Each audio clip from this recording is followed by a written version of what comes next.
completa con el video? No, no más. Sí, no te al final lo paso. Ok. Ajá, ¿te va a poner un video? Sí, si quieres lo ponemos al final, como dices. Sí. Al desconectar algo. ¿Qué se puede desconectar? La cámara. Es la de ella. ¿Lo ponemos al final entonces? Sí.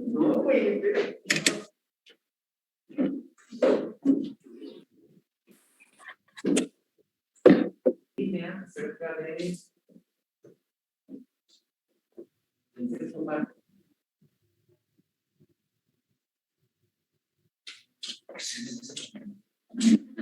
bueno, alguien mencionó que era pontino. Yo dije que era mesencefálico.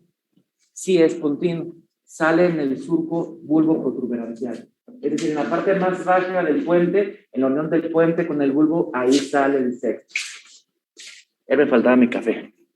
Entonces, hecha esa corrección, vamos a hablar del séptimo par, el facial. Es un nervio mixto, tiene un componente motor somático, que es el que le da la expresión a los músculos de la cara. Tiene un componente sensitivo, que se encarga de recoger el gusto en la lengua, en los 2 tercios anteriores. También tiene un componente visceral, que se encarga de la salivación, de inervar las glándulas salivales. Bueno, esto ya lo acabamos de mencionar. Este es un nervio craneal pontino. Ayer mencionamos, de hecho, que estaba muy pegadito su núcleo con el del sexto, por lo cual es bastante común que una lesión del sexto afecte el séptimo y viceversa. Entonces, por su cercanía anatómica, es como una lesión conjunta. Este nervio tiene mucha importancia en la clínica y en la práctica diaria, en la medicina general, en toda la medicina, porque es muy común su afectación. Y es muy importante reconocer las causas desde el punto de vista semiológico. Ahorita van a reconocer cuál es la parálisis facial central y cuál es la periférica. Es una forma semiológica. A partir de ahí van a establecer una causa o una localización. Hay 3 lugares en donde se puede afectar el nervio. El nervio, según la presentación y según en dónde estén ustedes determinando que está la lesión, va a ser el tipo de estudio que le van a pedir, o no le van a pedir estudios si no es necesario. Y de la misma manera van a establecer un plan terapéutico. Es muy importante esta acotación que ven aquí al final, porque esto es lo que explica, ahorita lo van a ver en un esquema, por qué hay parálisis faciales centrales y por qué hay periféricas. ¿A qué se refiere? Central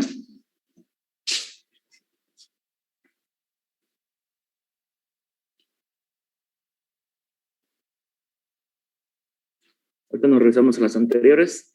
Central es como en el esquema, la primera foto, en la que solamente está afectada la parte media de la cara.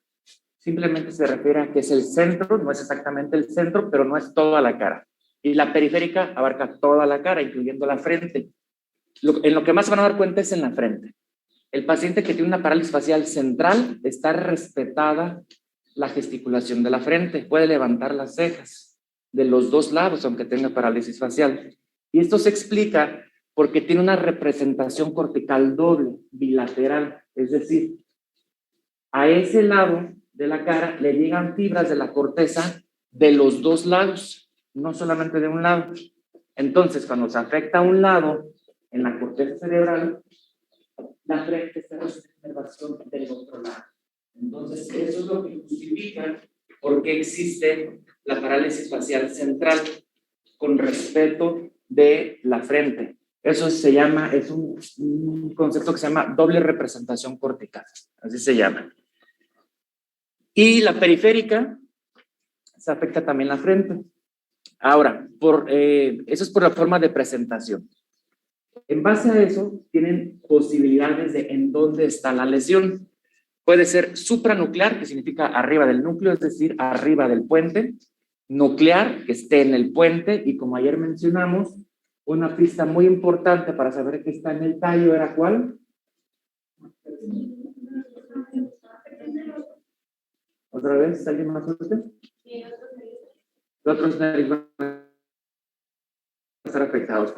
El tallo es muy pequeñito Entonces, es casi imposible que haya lesiones nucleares aisladas, siempre van a ser múltiples. Y la otra es infranuclear, cuando ya salió del tallo. Es el otro sitio de lesión.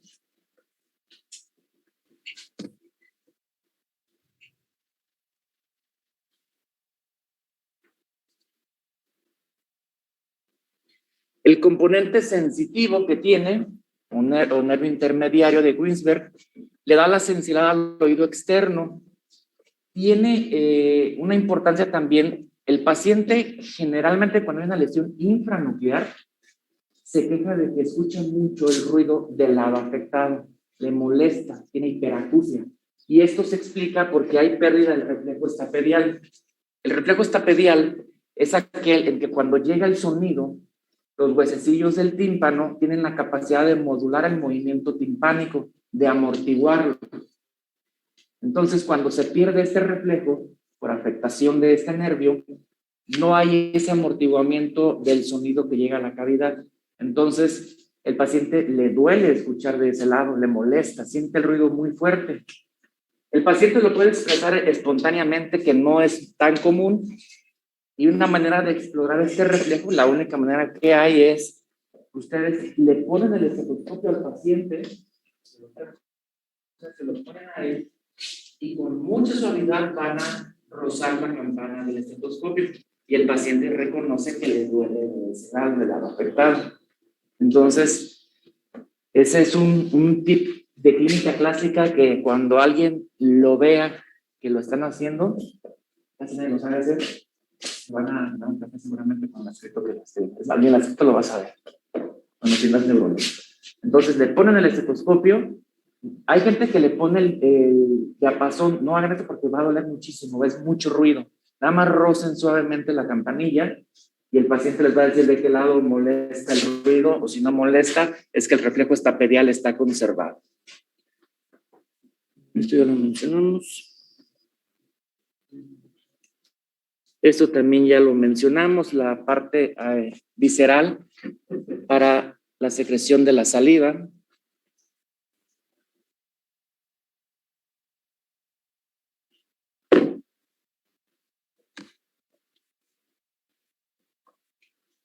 Y ese es el esquema de la doble representación cortical y los sitios de la lesión. Entonces, si existe una lesión del puente hacia arriba, es una lesión supranuclear, que son las más comunes, habitualmente por infartos, por hemorragias, por tumores, por traumatismos craneoencefálicos, son las más comunes, las que más vemos. Y nos damos cuenta que es central porque el paciente sí puede elevar las cejas, puede elevar bilateralmente con los músculos de la frente y el paciente es capaz de cerrar el ojo. En las lesiones periféricas, además, no pueden cerrar bien el ojo. Les cuesta trabajo. Supranucleares, arriba de la frente, lesiones nucleares, infranucleares cuando ya salió en cualquier lugar de su trayecto. Los trayectos que sean ya propiamente faciales, cuando se llegan a lesionar generalmente es por traumatismo, ya sea quirúrgico, no es nada raro que pacientes que se someten a resecciones de algún tumor, sobre todo hay un tumor que se llama neurinoma del acústico, muy probable, casi siempre se llega a lesionar el nervio facial, y es una sección infranuclear en cuanto a la recuperación porque está seccionado. Y aquí está también la representación doble cortical. Tiene fibras que vienen de los dos lados. El lado derecho le llega izquierdo y derecho de la corteza y el lado izquierdo de la frente le llega fibras del lado derecho y del lado izquierdo de la corteza. Entonces, este es un ejemplo de una parálisis facial central derecha porque tiene una lesión izquierda supranuclear. Aquí está el sitio de la lesión, pero como todavía está recibiendo fibras del lado contrario, va a de subir estos músculos. ¿Sí se ve el cursor? Sí, doctor. Gracias. Una lesión nuclear en la cual el paciente en el esquema se ve que sí tiene las arruguitas aquí. A veces cuando son parálisis faciales medias sutiles, ahorita van a ver una, casi lo único que se ve es que el lado afectado se ve como si estuviera más joven de ese lado de la cara. Se le ven menos arrugas, el ojo un poquito más grande. Entonces, da la impresión de que rejuveneciera un poquito el lado afectado. Más o menos como lo que hace el Botox.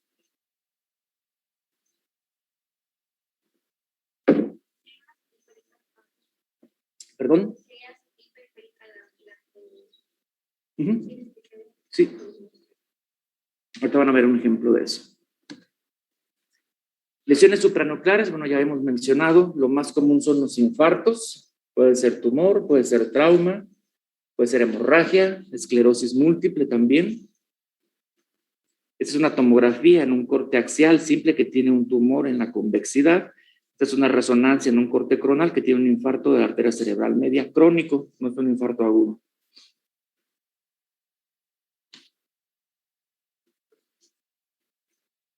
A nivel del núcleo, esta paciente que además tiene obstrucción del cuarto ventrículo, el cuarto ventrículo que debería estar aquí, donde está el cursor, no se ve, está tapado porque tiene un tumor ahí y tiene hidrocefalia. Estas astas de los ventrículos laterales en los lóbulos temporales deberían de verse como una pequeña hendidura y están dilatados. Ese es realmente nada más como un adendum, no viene mucho al caso a la clase. Entonces, esta paciente, ¿de qué lado está la afectación?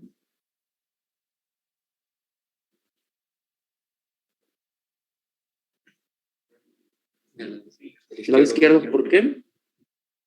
Porque todavía conserva con las arrugas en su frente del lado derecho. La verdad es que no es el tipo de arrugas que buscamos. Sí, es cierto que se ve un poquito más de arruguitas aquí, pero no puede cerrar el ojo. Entonces es periférica. Realmente el signo importante que nos da el diagnóstico aquí es que no puede cerrar el ojo y el globo ocular se desplaza hacia arriba. No, o sea, no están viendo la pupila ahí central ni la córnea, se desplaza hacia arriba. Eso se llama signo de Bell. Hay una parálisis de Bell, ¿de acuerdo? Pero eso, cuando le pedimos al paciente que cierre el ojo y el globo ocular se va hacia arriba, ese es el signo de Bell. También su boca, ¿no? Está jalada hacia el lado. Exactamente, también tiene desviación de la comisura bucal, se va hacia el lado sano. El lado que tiene tono muscular, que tiene fuerza, lo jala.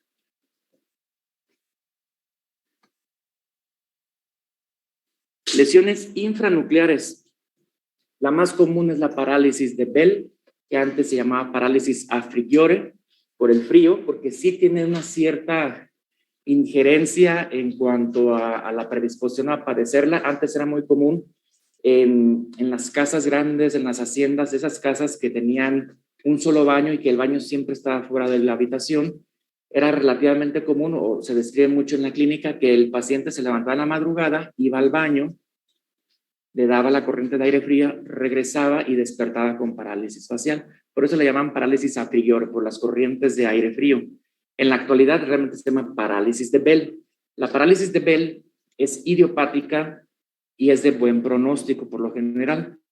Entonces, aunque sí es la más común, hay que estar muy al pendiente de ver qué otros signos lo acompañan, porque si es aislado nada más eso, podrían estar tranquilos y probablemente no sea necesario hacer ningún examen para clínico.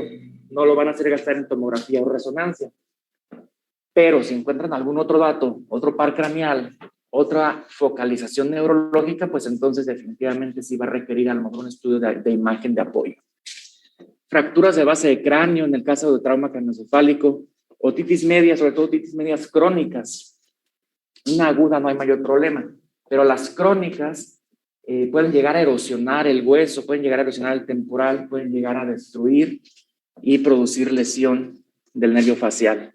Colesteatoma, que también es algo similar a una infección crónica óptica, la enfermedad de Lyme, el herpes zóster, cirugía parotidia o cirugía del neurinoma del acústico, lepra, que ya casi no se ve, o si se ve se detecta a tiempo y es perfectamente curable, pero hace décadas era muy común ver las secuelas de la lepra que no había sido tratada, que no había sido curada o no había sido diagnosticada a tiempo, y el síndrome de Guillain-Barré. El síndrome de Guillain-Barré puede dar parálisis bilateral del séptimo par y sería central o periférica del Guillain-Barré. Ya saben qué es el Guillain-Barré, ¿ya lo vieron, no, verdad? Ok, el Guillain-Barré es una enfermedad de nervio periférico, autoinmune. Entonces, con eso que les acabo de comentar, ¿en dónde creen que estaría la lesión? Sí, exactamente, sería periférica semiológicamente y la lesión sería infranuclear. Perfecto. Y se puede acompañar de otros pares craneales. Ahí hay que hacer la distinción. Si estuviera en el núcleo, en el tallo, si tiene muchos pares craneales y está en el tallo, el paciente tiene detención del estado de alerta. Puede estar en coma, puede estar estuporoso.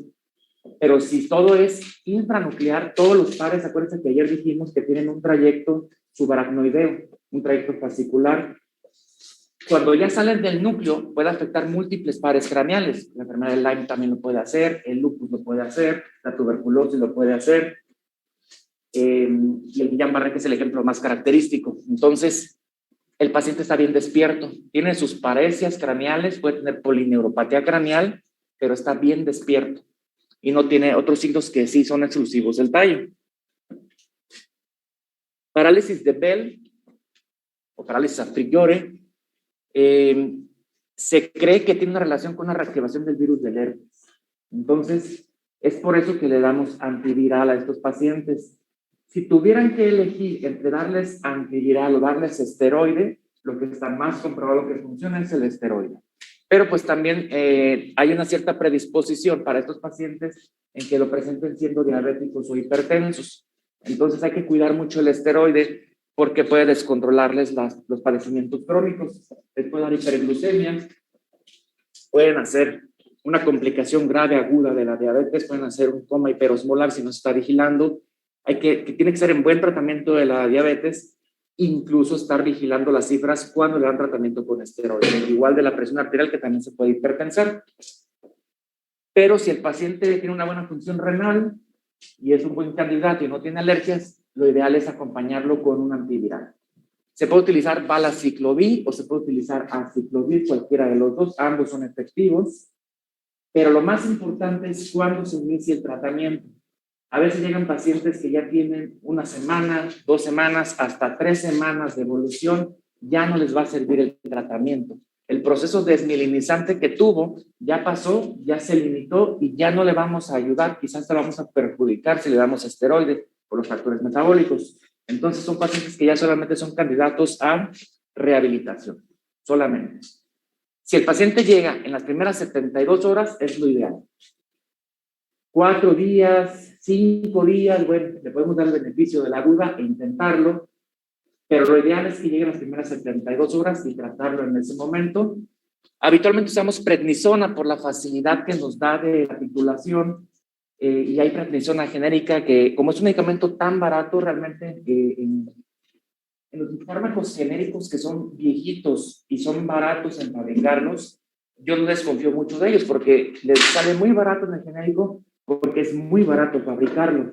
A diferencia de los fármacos más nuevos que empiezan a salir en genéricos y que están muy, muy baratos, pues como que ya le desconfía a uno la calidad del proceso, ¿no? Pero la prednisona es un fármaco muy viejo y muy fácil de producir, muy barato, entonces generalmente les doy genérico de prednisona y ese hay que darle 1 miligramo por kilo. Pues el paciente pesa 50 kilos, con 50 miligramos empezamos y lo vamos disminuyendo. Si es una parálisis facial severa, a lo mejor va a ocupar unas 3 semanas de tratamiento y lo vamos titulando hacia la baja, hasta suspenderlo poco a poco. Acuérdense que los esteroides, si lo dieron más de una semana, ya no se puede suspender de golpe. 6, 7 días, 5 a 7 días se puede dar y suspenderlo abruptamente y no va a pasar nada para que no tenga implicaciones en el eje hipofisiario. Pero si ya duraron más de una semana, lo conveniente es que lo vaya produciendo poco a poco para que no tenga esos problemas. Es bien importante que también en el embarazo, sobre todo en el tercer trimestre, aumenta la incidencia de esto, es relativamente común en las embarazadas.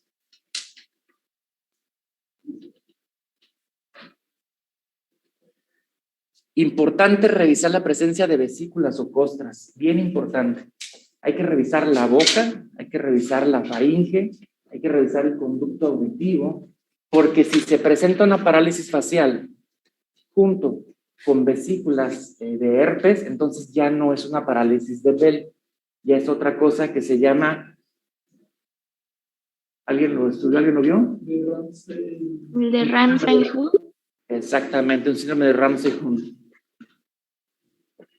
Entonces, este es más común en pacientes que tienen alguna inmunodepresión, como las embarazadas que tienen un cierto grado de inmunosupresión durante el embarazo. Y para estar seguros que es una parálisis de Bell, que no es otra cosa, hay que buscar también esto que menciona en la diapositiva, buscar que no tenga lesiones en la cara, masas, tumoraciones, hay que buscar en las glándulas parótidas, en los ángulos, detrás del oído, no haya bolitas, que no haya alguna masa que pudiera estar apretando el nervio y que no sea un fenómeno autoinmune el que sucedió, como sucede en la parálisis de Bell, sino que sea una lesión mecánica lo que lo está provocando. El fenómeno autoinmune que ocurre aquí es el mismo fenómeno que llamamos el de mimetismo molecular, en el cual el cuerpo ataca la mielina del nervio por reconocer alguna molécula similar a algún agente nocivo, en este caso, el más aceptado, similar al virus del herpes. Utilizamos esta escala para graduar la severidad de la parálisis facial, la escala de Hausen-Brackmann, y realmente para fines de seguimiento nos sirve cómo llega el paciente, cómo se comporta, cómo se está rehabilitando. Esa es la manera en la que estadificamos la severidad de la parálisis facial. Ya mencionamos esto, a excepción de la lubricación ocular, que es súper importante, parece algo muy simple, parece algo medio banal, pero en realidad es importantísimo, porque la complicación más importante que pueda tener un paciente con parálisis de Bell es que pierde el ojo. Y si pierde el ojo realmente es porque fue muy descuidado o el médico no le avisó de la posibilidad. Si el paciente no está parpadeando porque tiene el signo de Bell y no cierra los párpados, no hay lubricación ocular, se reseca, se puede ulcerar, si se ulcera se puede infectar y si se infecta, una infección intraocular es grave, es difícil de controlar, puede perder el ojo el paciente. Es raro, pero puede suceder. Entonces se corrige o se evita muy fácilmente lubricando el ojo. Entonces, cualquier lubricante ocular que le den, el más barato es la hipromelosa, la genérica, se le puede dar y se puede utilizar cuantas veces sea necesario. No hay riesgo de sobredosis, nada por el estilo. Si el paciente la requiere cada hora, se la puede poner cada hora, cada 2, 3, 4 horas, lo que el paciente requiera. Lo que sí es muy importante es que no le vayan a dar gotas que tengan vasoconstrictor. Las gotitas que quitan lo rojo del ojo, esas sí le puede hacer más daño al paciente. Porque si no tiene una buena lubricación y hay vasoconstricción y está sufriendo por la irrigación, más fácilmente se va a ulcerar. Entonces, eviten las gotitas que quitan lo rojo del ojo que tienen afasolina, vasoconstrictores, oximetazolina, ese tipo de cosas, hay que evitarlo. Solo lubricación.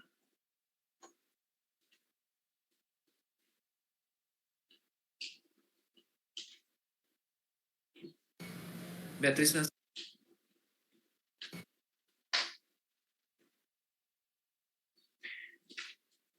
esta es una paresia sutil. ¿De qué lado tiene la paresia? Izquierdo. Izquierdo.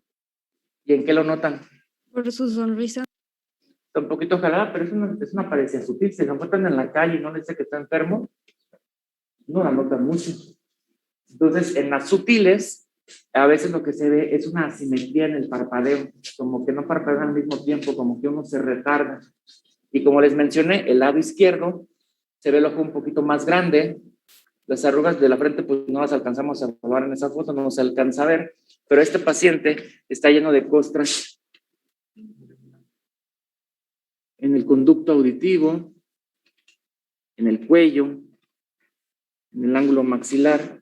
Entonces, este es un paciente que tiene síndrome de Ramsay-Hunt. Entonces, es imperativo en él utilizar los antivirales, no solamente el esteroide como en la parálisis de Bell, aquí sí, y pasa desapercibido muchas veces, ¿eh? O sea, pueden tener una sola vesícula en el conducto auditivo y con esa sola vesícula ya es un Ramsay-Hunt.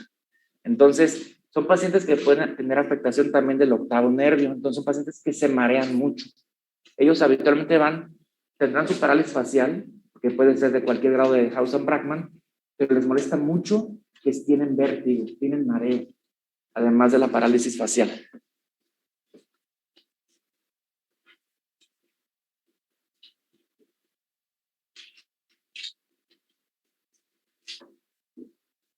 Eso ya lo mencionamos. ¿Qué es eso?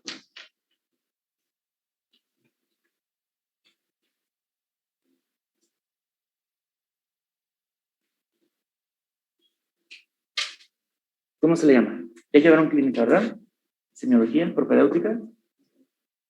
¿Cómo se llama eso?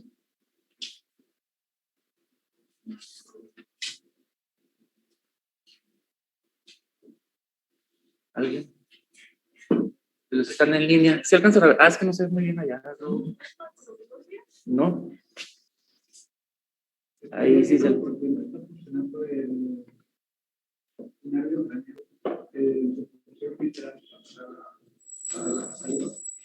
No. ¿Por qué? ¿Por qué lo piensas? Porque está seca. ¿Porque está qué? Seca. Exactamente. No tiene problema con la lubricación con la saliva, pero está fisurada. Es como que la lengua está explotada o fisurada. Es una lengua fisurata o lengua fisurada. Y eso es importante siempre que tengan un paciente con parálisis de Bell o parálisis faciales, sobre todo si son recurrentes, porque hay un síndrome muy poco común que se acompaña de parálisis faciales recurrentes y de una lengua como esta, lengua fisurata, se llama síndrome de Melkerson-Rosenthal. Es poco común, pero siempre que vean una parálisis facial, vean la lengua del paciente. Igual, si un día llegan a hacer una asociación de una parálisis con esto, se van a ganar algún fan ahí en el hospital. Melkerson-Rosenthal. O sea, también se acompaña, es una triada. Parálisis faciales, que pueden ser recurrentes, lengua fisurata y edema facial. Se hinchan de la cara.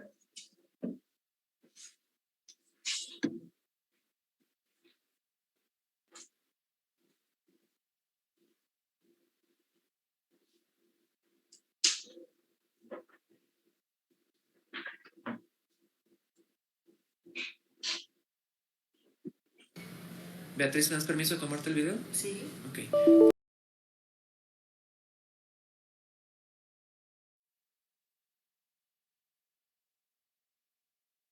Por favor.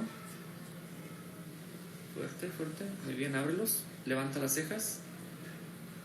Muy bien, bájalas. Levanta las cejas otra vez. Muy bien. Enséñame los dientes. Eso es listo. Y ella no Gracias. tiene signo de Bell. O sea, cuando vemos que cierre los ojos, el globo ocular no se desplaza hacia arriba. Beatriz, ¿me das permiso de tomarte el video? Sí. Ok. ¿Puedes cerrar tus ojos fuerte, por favor? Fuerte, fuerte. Muy bien, ábrelos. Levanta las cejas. Muy bien, bájalas. Levanta las cejas otra vez. Muy bien. Enséñame los dientes. Eso es listo. Gracias.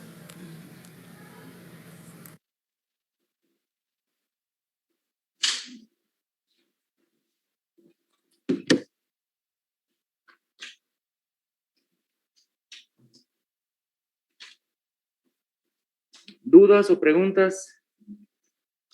Sí, doctor. Entonces, si es periférica, pero no es de Bell, o sea, no tiene el signo de Bell, entonces, ¿cuál sería? No tiene el signo de Bell, pero sí es una parálisis idiopática.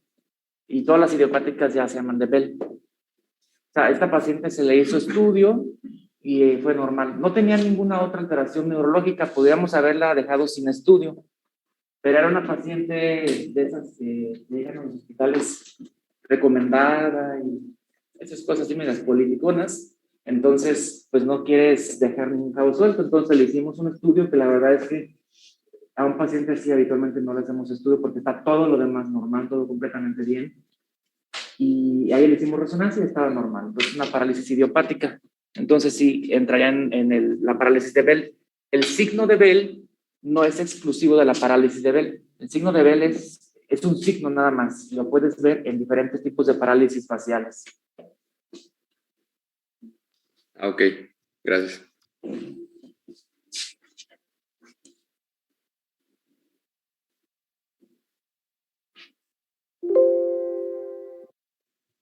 Sí.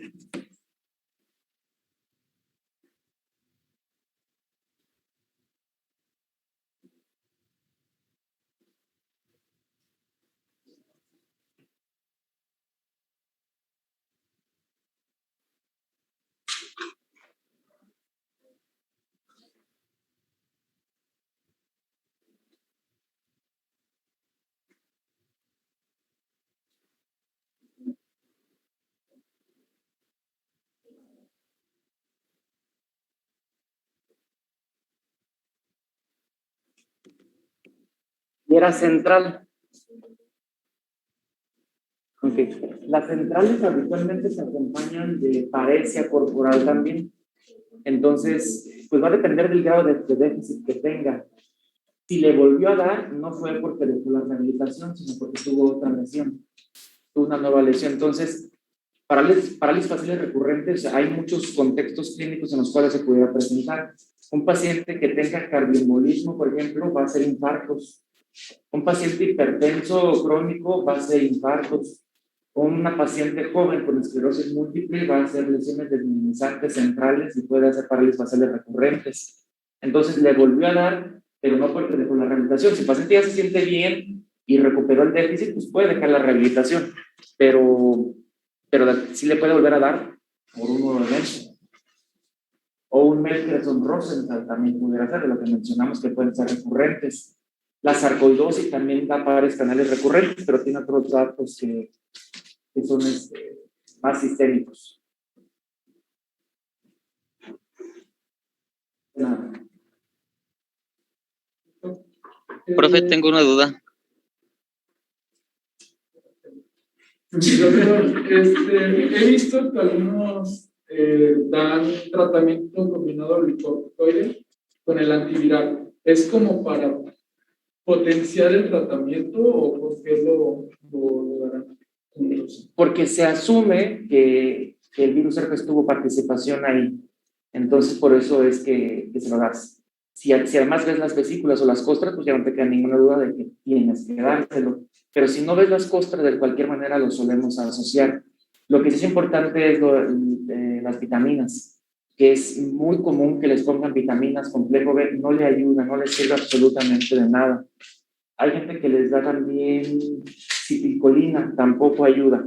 Pero lo que más comúnmente vemos en las recetas es complejo B, complejo B, complejo B a pasto, y no solamente no le ayuda, el exceso de vitamina B, complejo B, también puede tener problemas, sobre todo si fuera crónico, ¿no? Como neuropatías. Y también hay que olvidar que hay gente que es alérgica y se muere por una inyección de complejo B, se muere la gente también. Hay casos de idiosincrasia muy individual, pero sí hay gente que se muere por eso.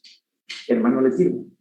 Pero sí, o sea, lo que está bien comprobado que le va a ayudar más es el esteroide. Pero como en la teoría se asume que puede haber infección por herpes o reinfección o reactivación, lo asociamos con el aciclovir o el palaciclovir.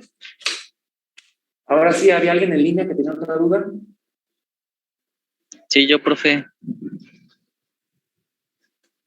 ¿Sí me escuchan? Sí, fuerte y claro. Ay.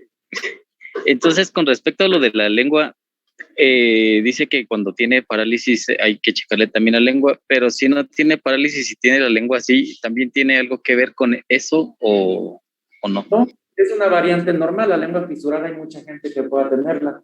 Seguramente aquí, si hacemos una encuesta aquí entre los 80 gentes que estamos ahorita en la sesión, van a haber 2 o 3 que tengan la lengua fisurada y no es problema. Es una variante normal. Y no quiere decir necesariamente que levanten parálisis faciales. La lengua fisurada es común, mucha gente lo tiene y no pasa nada. Gracias, profe. ¿Tú tienes fisurata? ¿Sí? No, yo no. Es que a veces les brinca por eso, ¿no? Porque aquí la gente le dice, ¿qué onda? ¿Me va a pasar o qué? ¿Vale? ¿Qué? que hay hipocondríacos que lees y sientes que tienes todo. Sí, pasa. ¿Alguna otra duda, pregunta? Creo que ya no. ¿No? Bueno, Yo tengo una, doctor. a ver, adelante. La lengua fisurada, ¿ya se queda así esas características en la lengua o llega un momento en que se quitan? No, así se queda toda la vida. Ok, gracias. ¿Tienes lengua fisurata? No, doctor, mi lengua está perfecta. De hecho, la lengua fisurada también es normal, ¿eh? O sea, no es, también es perfecta, o sea, no es, es una variante normal, o sea, así como hay gente que tiene ojos azules o ojos verdes o ojos cafés, es una variante normal. Gente que tiene la nariz más grande, más chiquita, es una variante normal. Dijo que la comisura de boca se va hacia el lado sano. Al lado sano. Sí, por oposición de fuerzas gana el lado que tiene tono muscular, aunque no esté haciendo fuerza, tiene tono. Entonces se va de lado hacia el lado sano. Doctor, una pregunta. Entonces, la periférica siempre va a ser supranuclear. Digo, la central, perdón, ¿no? Siempre va a ser supranuclear la central. Siempre. Y la periférica siempre va a ser en el puente, ¿no? O sea, nuclear o ya de la... O intranuclear. Ahí tienes dos posibilidades. Puede ser en el núcleo, en el tallo, o ya cuando ya salió del tallo, en intranuclear. Ok, gracias. Doctor, ¿las lesiones siempre van a ser contralaterales? Sí, a menos que sea nuclear. Nuclear o infranuclear te va a dar ipsilateral. Déjame buscar. Las supranucleares, como se van a decusar las fibras, van a ser contralaterales. La infranuclear va a ser del mismo lado de la lesión y la nuclear también va a ser del mismo lado de la lesión.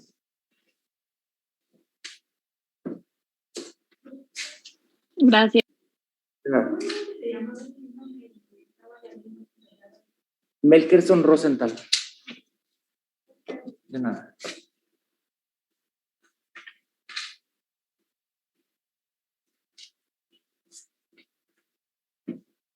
¿Son todas? ¿Perdón? En el puente, como todavía no se decusan, no hay la decusación de las pirámides todavía, pueden ser contralateral. Le dije que era ipsilateral, ¿verdad? Sí, se decusa. Contra. Entonces, ¿es al revés, doctor? Lo que pasa es que a veces también encontramos fibras. Llega a haber casos en los cuales puede ser del mismo lado. Hay un 30% de fibras que no se alcanzan a decusar. Habitualmente los pares craneales aceptamos que del lado de la lesión, de ese mismo lado va a ser la manifestación. Pero si hay una decusación por cualquier vía, en cualquier sistema neurológico anatómico, no solamente en los pares craneales, si hay una decusación, lo vas a encontrar la manifestación del otro lado. Si hay casos raros, por ese 30% de fibras, que no recuerdo cómo se llaman, no me recuerdo, retículos vulgares, que a veces llegan a explicar lesiones del mismo lado, cuando la esperarías contralateral. Pero cualquier lesión que tenga una decusación, les va a dar una lesión contralateral. ¿Perdón? Siempre, sí.